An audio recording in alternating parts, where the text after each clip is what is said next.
Capítulo 3. La enfermedad y la medicina budista.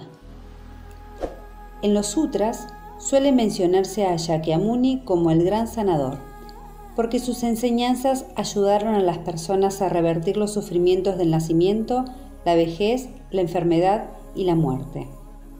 A través de su contemplación, Shakyamuni concluyó que el mejor remedio era la fuerza fundamental que cada ser poseía intrínsecamente en su interior, dado que ésta permitía al hombre tomar en contacto con la sabiduría y las energías necesarias para curar los males físicos y mentales.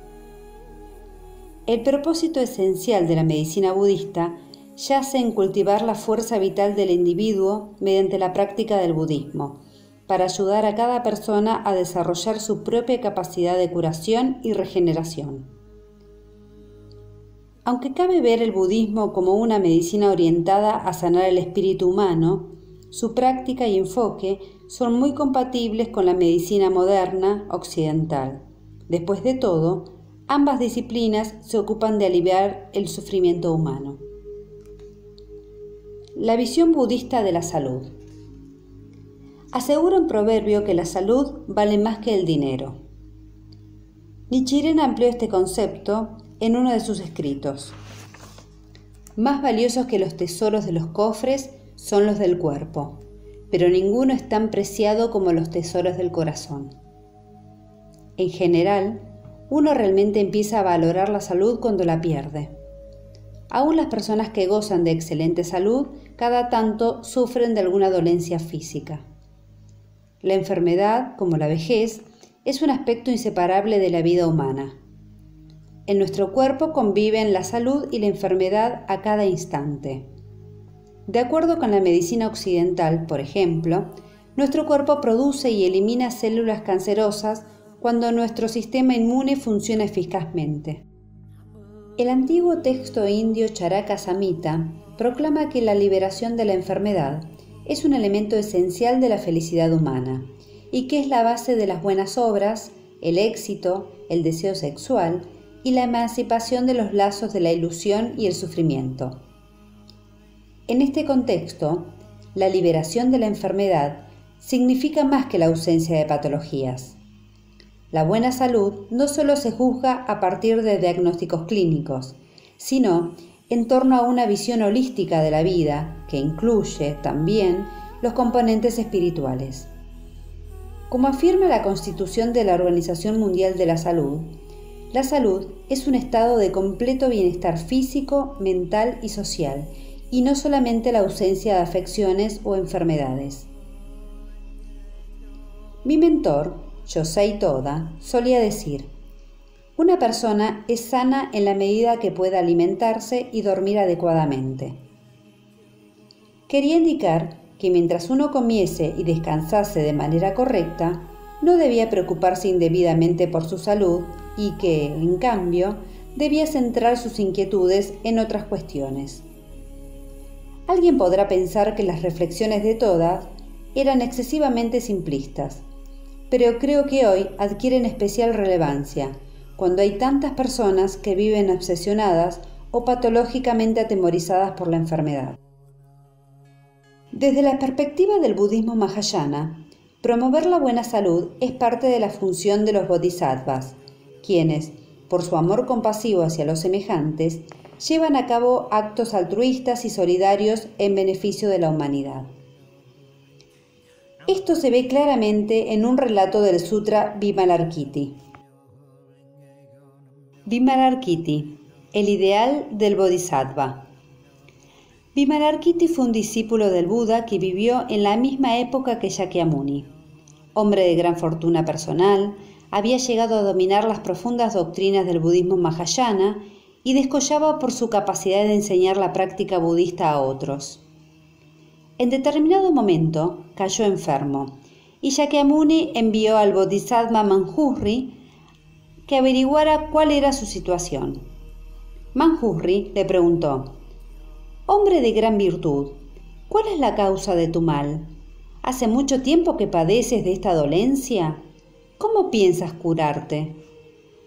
Y Vimalarkiti respondió: «Estoy enfermo porque todos los seres lo están. Mi mal será erradicado cuando queden erradicadas las enfermedades de toda la humanidad. El Bodhisattva entra en el camino del nacimiento y la muerte en bien de sus semejantes. Naturalmente, en el camino del nacimiento y la muerte hay distintas afecciones. Si los seres se liberan de la enfermedad, también lo hará el Bodhisattva. Es como la relación entre un padre, una madre y su único hijo. Cuando el hijo enferma, los padres se sienten igualmente enfermos, y cuando el hijo se recupera, los padres también sienten que se han curado.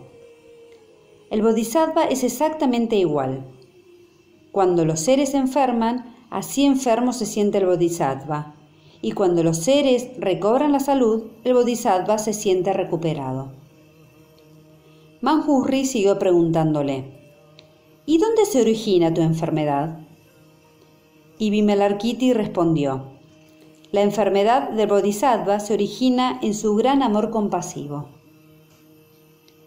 El sutra que contiene este relato establece, de tal modo, la figura del Bodhisattva ideal para el budismo Mahayana, que consiste en no trazar discriminación entre el yo y los otros. Vimalarkiti, uno de los discípulos del Buda, era un hombre que gozaba de buena salud, pero adoptaba o generaba diversas dolencias para poder empatizar con las personas que sufrían a causa de la enfermedad. El mensaje es que las enfermedades del Bodhisattva son producto de su profundo sentimiento de la responsabilidad hacia el sufrimiento de las demás personas. Esto expresa la idea budista del amor compasivo y solidario. Según enseña el budismo, la buena salud y la enfermedad son dos aspectos inseparables de una misma entidad. Esta visión integradora ilustra los vínculos que unen a cada individuo con el padecimiento de sus semejantes. Uno de los samuráis seguidores de Nichiren, Shiho Kingo, también se dedicó al arte de la medicina y atendió a su maestro durante una grave enfermedad. Luego, Nichiren le escribió agradeciendo: creo que esta vez solo he podido sobrevivir porque el Buda Shakyamuni se manifestó a través de su cuerpo para ayudarme.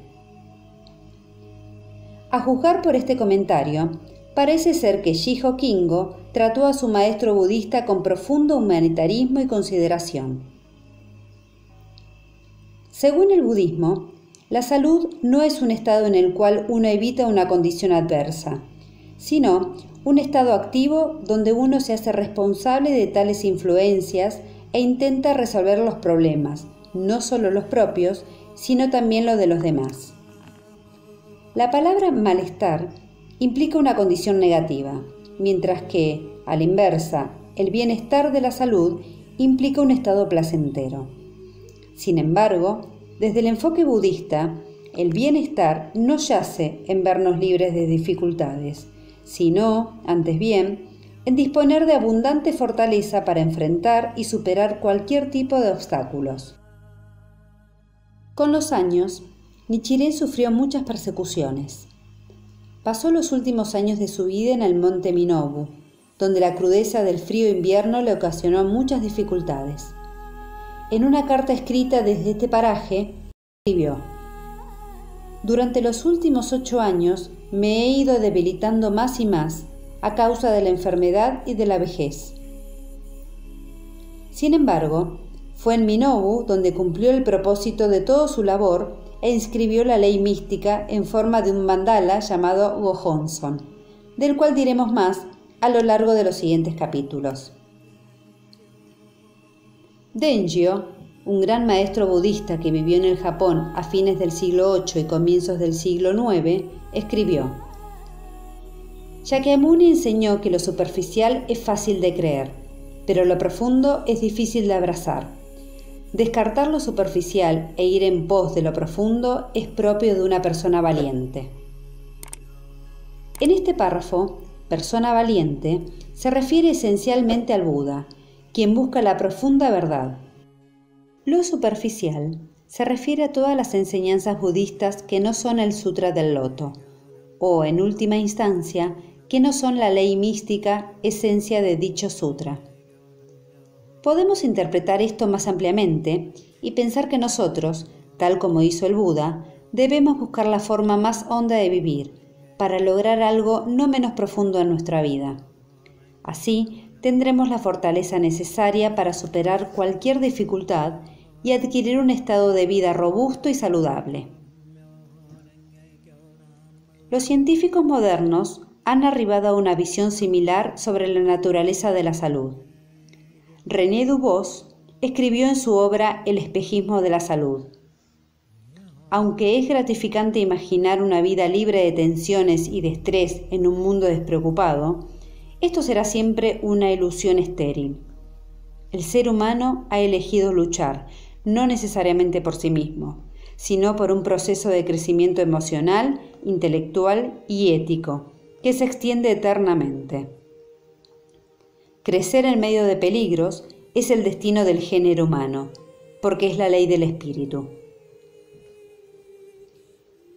El biólogo austríaco-canadiense Ludwig von Bartalanffy expresó en su Teoría General de los Sistemas: la vida no es un cómodo encastre en los canales y ranuras prefabricados que trae la condición humana. En todo caso, es un elan vital, inexorablemente impulsado hacia una forma superior de la existencia. Admitamos que esta definición hay mucho de metafísico y de analogía poética, pero después de todo, también lo hay en cualquier imagen que intentamos trazarnos de las fuerzas que mueven el universo. Con respecto al propósito de la enfermedad, en el impulso hacia la perfección, el filósofo suizo Karl Hilty dijo: así como el desborde de un río erosiona el suelo y nutre los campos, las enfermedades sirven para nutrir nuestro corazón.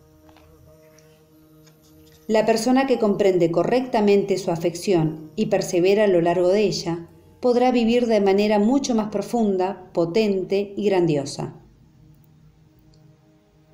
El budismo considera la enfermedad como una oportunidad de acceder a un estado de vida más elevado y más noble. Enseña que, en lugar de lamentarnos ante una grave dolencia o desesperar pensando si alguna vez podremos superarla, debemos utilizarla como medio para construir una identidad fuerte y compasiva, lo cual a su vez nos permitirá triunfar como seres humanos. Es lo que Nichiren quiso decir cuando señaló: las enfermedades hacen surgir en nosotros la determinación de entrar en el camino. La medicina de la antigüedad.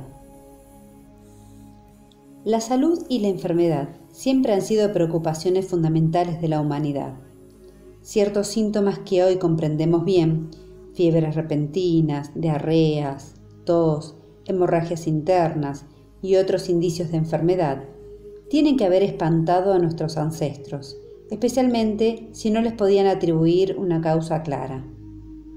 Sin embargo, con el transcurso de los milenios, el hombre fue observando cómo evolucionaban las dolencias y cómo reaccionaban los pacientes. Gradualmente fue aprendiendo cómo actuar cuando se declaraba una afección y qué cuidados brindar a las personas afectadas. Este enfoque hacia la atención médica se basaba en la razón y era científico en su afán de identificar las propiedades curativas latentes de las sustancias que el ser humano tenía disponibles a su alrededor. Los estudios arqueológicos han demostrado que los pueblos antiguos a menudo empleaban hierbas y vegetales, sustancias animales y hasta minerales en los medicamentos que preparaban. Estos remedios eran útiles para las enfermedades más leves, pero, al parecer, para nuestros predecesores, las dolencias más graves, ante las cuales su ciencia era impotente, tenían origen sobrenatural y requerían tratamientos rituales, mágicos o religiosos. La religión, por lo tanto, desempeñó un importante papel en la medicina primitiva.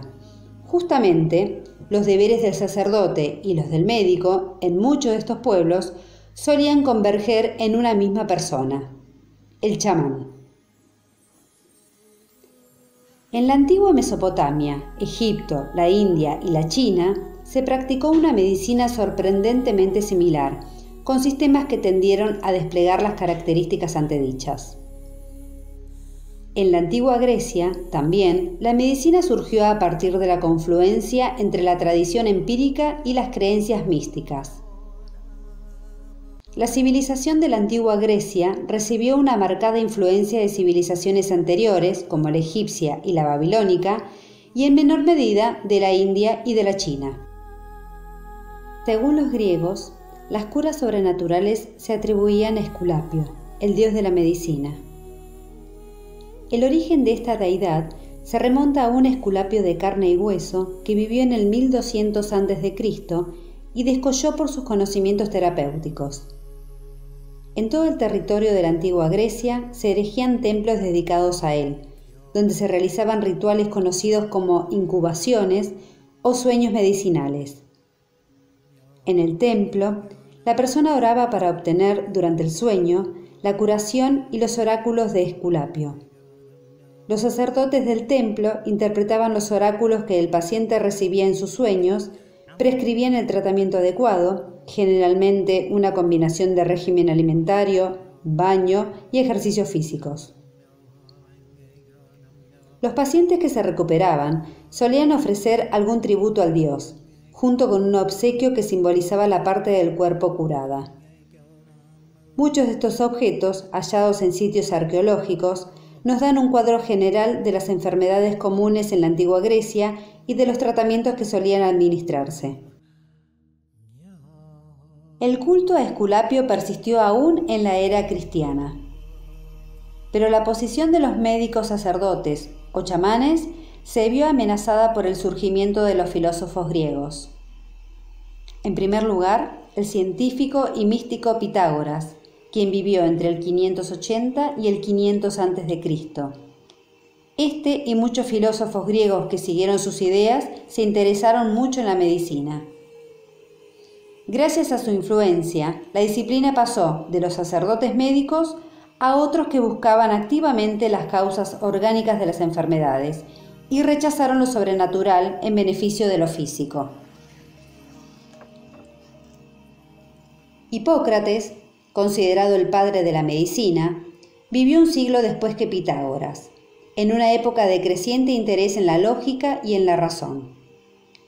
Ejerció y enseñó la medicina en Atenas y en otras partes de Grecia, y se centró en la observación clínica y en el estudio racional del cuerpo y de sus diversas funciones. Fue un excelente facultativo, célebre por su personalidad descollante. Él y sus seguidores dejaron al mundo antiguo la colección hipocrática, antología de escritos donde se expone una actitud hacia la vida, la enfermedad y el individuo enfermo, que hasta el día de hoy goza de amplio reconocimiento. Hipócrates coincidió con sus contemporáneos en que el cuerpo humano, como el resto del cosmos, se componía de 4 elementos: tierra, agua, fuego y aire, y que los trastornos corporales ocurrían como resultado del desequilibrio entre los 4 humores cardinales: sangre, flema, cólera o bilis amarilla y melancolía, bilis negra. Para simplificar la cuestión, Hipócrates creía que el ser humano estaba sano cuando estos 4 humores mantenían la armonía. En cambio, cuando se quebraba este orden armonioso, se instalaba la enfermedad. Otro hallazgo importante de Hipócrates fue su clara conciencia del poder curativo inherente al cuerpo humano. Su actitud hacia la medicina queda bien resumida en el famoso juramento hipocrático, que los estudiantes suelen hacer cuando, finalizada su formación, se gradúan y comienzan a ejercer la actividad. Esta serie de principios establecen un código ético para la profesión médica. El tratamiento de las enfermedades en la historia budista. Diversas fuentes afirman que Shakyamuni, príncipe de un pequeño reino indio, estudió medicina y llegó a dominar las técnicas terapéuticas que se conocían en aquella época. Por ende, las enseñanzas de Shakyamuni sobre la enfermedad representan el nivel de conocimientos médicos que existían en la antigua India. pero además se basan en su comprensión sobre la verdadera naturaleza de la vida. En la lengua india, la ciencia médica recibía el nombre de Ayurveda, o estudio de la longevidad. El foco de la Ayurveda era fortalecer la vitalidad, extender el término de la vida humana e incrementar la virtud y la buena fortuna. En los sutras budistas se describen casos reales de tratamiento médico. Una vez, cuando el Buda se encontraba en Sravasti, un monje se hallaba recogiendo leña para preparar un baño caliente. Mientras hurgaba cerca de un tronco muerto, una serpiente ponzoñosa le mordió un dedo. El monje, temeroso de que el veneno se expandiera, inmediatamente se lo amputó, decisión problemática, ya que los preceptos budistas prohíben mutilarse el cuerpo. Al enterarse del incidente, el Buda indicó que si algo semejante volvía a ocurrirle, debía aplicar un torniquete y cortar solo la falange o la porción afectada del dedo. El relato indica que la benevolencia del Buda estaba por encima de sus preceptos. En otra escritura, el Buda postuló que las mordeduras de serpientes podían evitarse cultivando un profundo sentimiento de amor compasivo. Enseñó que, para prevenir calamidades como los accidentes de esa clase, era importante desarrollar una indestructible fuerza vital y una honda empatía hacia todas las criaturas vivientes, inclusive hacia alimañas como las víboras, arañas y escorpiones. Este énfasis en la actitud es típicamente budista. No obstante, como muestra el relato sobre el monje de Sravasti, el budismo permite y ofrece soluciones basadas en el sentido común. Otra afección común en esa época eran las infecciones o abscesos conocidos como panadizos, en las puntas de los dedos. Los panadizos eran muy dolorosos y si no se los curaba debidamente, avanzaban extendiendo la infección a tendones, huesos y articulaciones. Ajatasattu, rey de Magadha, en los tiempos de Shakyamuni, una vez contrajo una inflamación dolorosa en los tejidos profundos. Su madre le dijo acerca de esta enfermedad: «Cuando eras pequeño, se te formó un panadizo en un dedo de la mano. Era tan doloroso que no te dejaba dormir, de día ni de noche. Tu padre te sentaba en su regazo y ponía en su boca tu dedito enfermo. Así, consolado por él, lograste conciliar el sueño. El calor de su boca hizo madurar el panadizo hasta que por fin el absceso reventó. El gran rey se preguntó si debía retirar el dedo de la boca para escupir el pus, pero pensando que eso reanudaría tu dolor, se lo tragó. Eso hizo tu padre por ti». Esencialmente, Bimbisara, padre de Ajatasattu, usó la boca como compresa caliente. El efecto esterilizante de la saliva fue muy útil cuando la piel se abrió para dejar salir la infección. Pero mucho más que las consideraciones fisiológicas, el episodio pone de relieve el amor empático y compasivo, que, según el budismo, es lo que debe subyacer a todo tratamiento médico. Shakyamuni, en principio, prohibía el uso del bisturí, especialmente en el caso de hemorroides y de otras dolencias en la región anal. Su postura parece totalmente razonable, dadas las dificultades de asegurar una debida higiene. Para las afecciones en esa parte del cuerpo, solía indicar terapias nutricionales y el uso de ungüentos o pomadas curativas. Pero no se trataba de un precepto absoluto. Si hacía falta efectuar una incisión, Shakyamuni permitía que se pinchara un absceso supurante con el tallo de una flor de loto para drenar el pus. Solo permitía el empleo de cuchillos como último recurso. En los sutras también se describe a Jivaka, un discípulo de Shakyamuni conocido como el rey de la medicina. Las fuentes discrepan con respecto a su origen, pero en general se acepta que fue hijo de una cortesana y de un aristócrata, presuntamente el rey Bimbisara, y que sus padres lo abandonaron durante la infancia. De adulto, aprendió el arte de la curación con un médico magistral. Realizaba diversos tratamientos médicos para tratar migrañas, diarreas, lesiones en dedos y extremidades, ceguera, llagas cutáneas y fístulas anales. Un próspero habitante de Rajagriha solía padecer de terribles jaquecas. Acudió a varios médicos sin que ninguno pudiera ayudarlo. El pronóstico se agravó. Uno de los facultativos predijo que no viviría más de 7 años con semejante cuadro. Otro vaticinó apenas 5 años de sobrevida. Hubo quien le aseguró la muerte en 7 meses, y un último médico le dijo que moriría en cuestión de días o, a lo sumo, de un mes. Desesperado, el hombre recurrió a Jivaka. Este seguramente entendió que la dolencia no sería fácil de tratar, porque al principio rehusó. Pero, en parte porque el rey intercedió, Jivaka aceptó investigar las posibilidades de curar al enfermo. Lo interrogó acerca de su mal, lo examinó y llegó a la conclusión de que su tratamiento tenía buenas probabilidades de éxito. Jivaka prescribió al hombre comidas excesivamente saladas para inducirle una intensa sed. Luego, le ofreció abundante licor para adormecerlo y anestesiarlo. Lo ató a una cama y llamó a sus familiares. Hizo un orificio en el cráneo del hombre y se lo mostró a los parientes, mientras decía: «Toda la cavidad está llena de parásitos. Estos son los que causan la enfermedad. Si no actuamos, estos parásitos devorarán el cerebro por completo y le causarán la muerte en 7 días».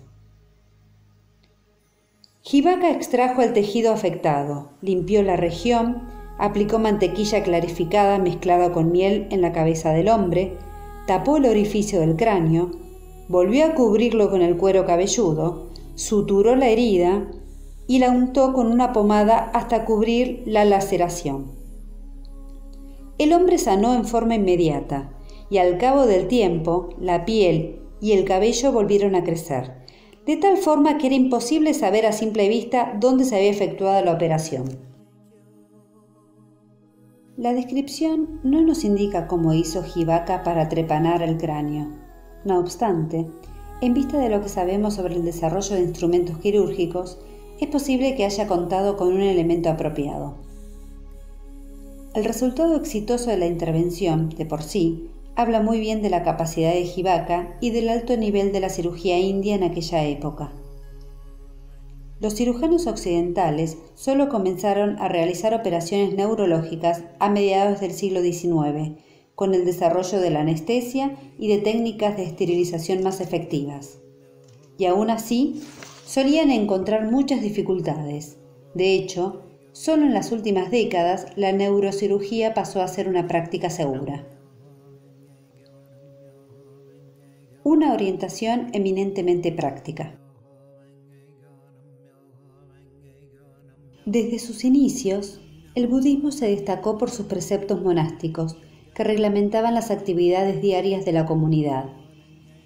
Había normas específicas para mantener las condiciones de higiene y de salubridad.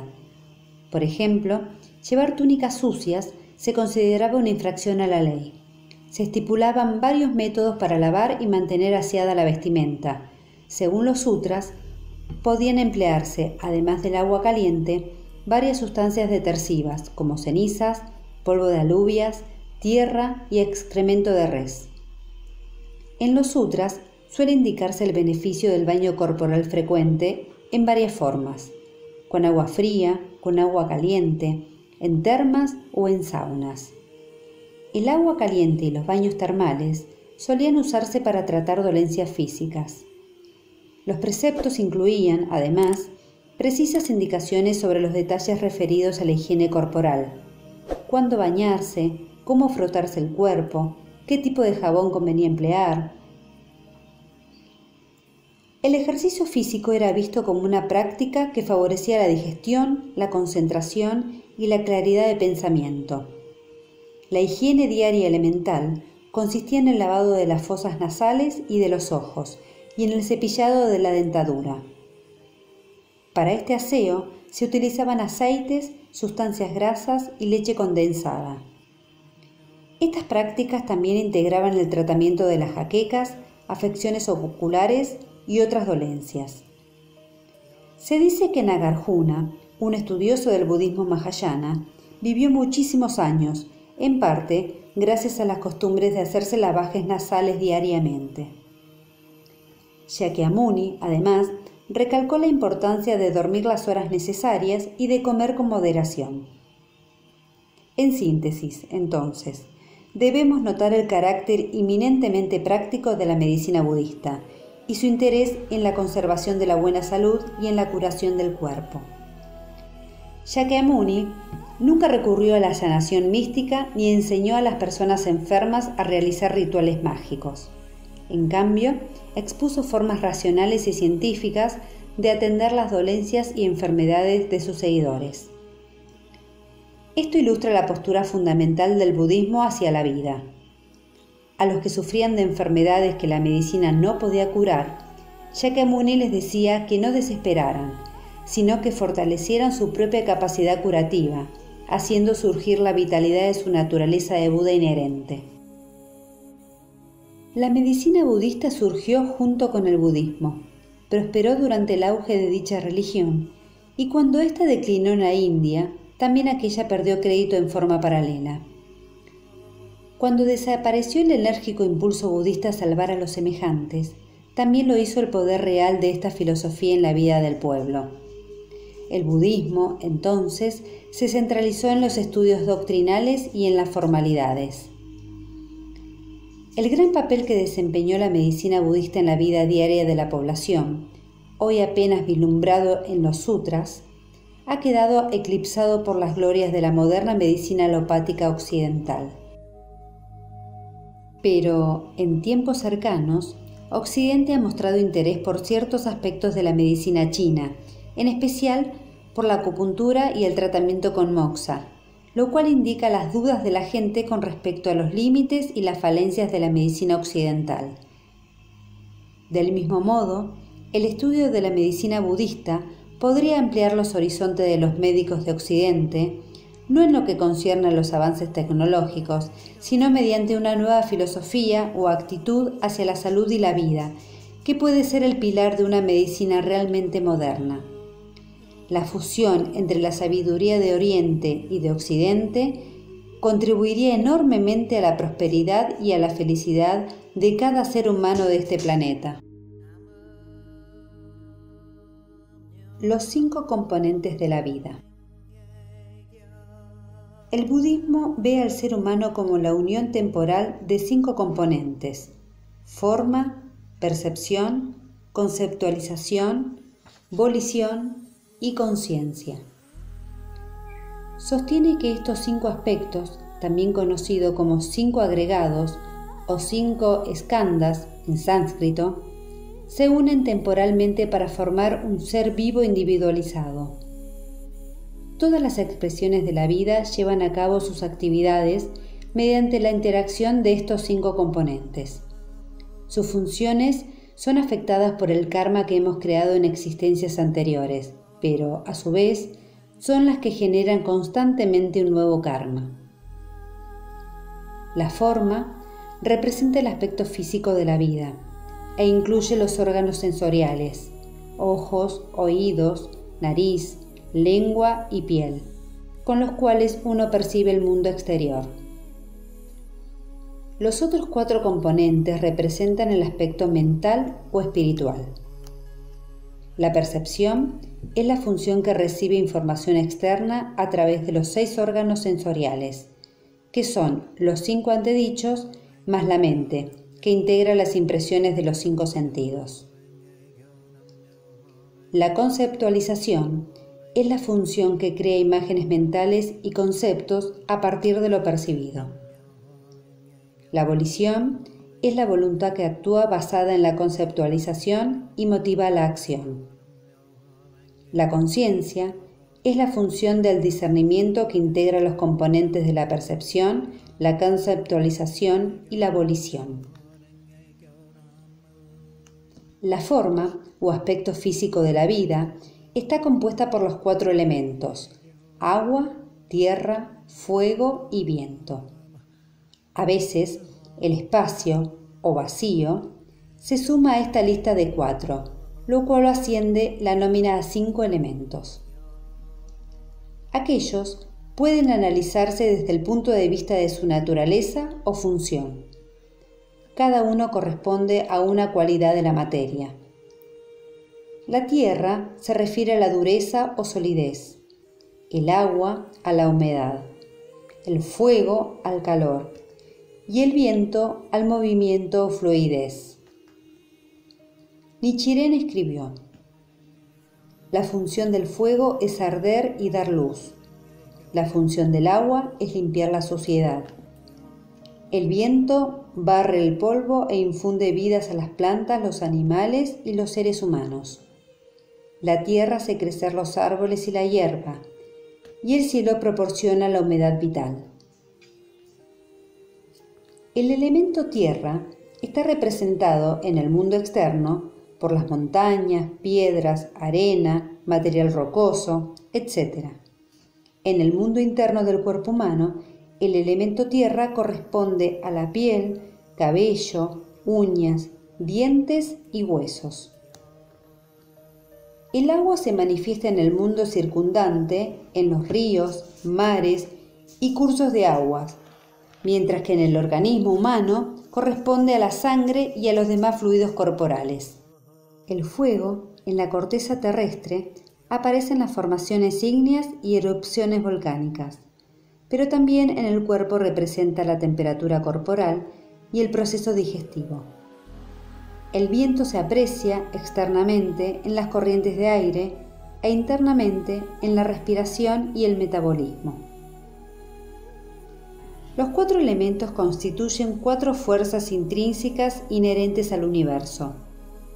En el budismo tradicional, se pensaba que la confluencia de estas energías fundamentales intervenía en todos los cambios materiales del mundo.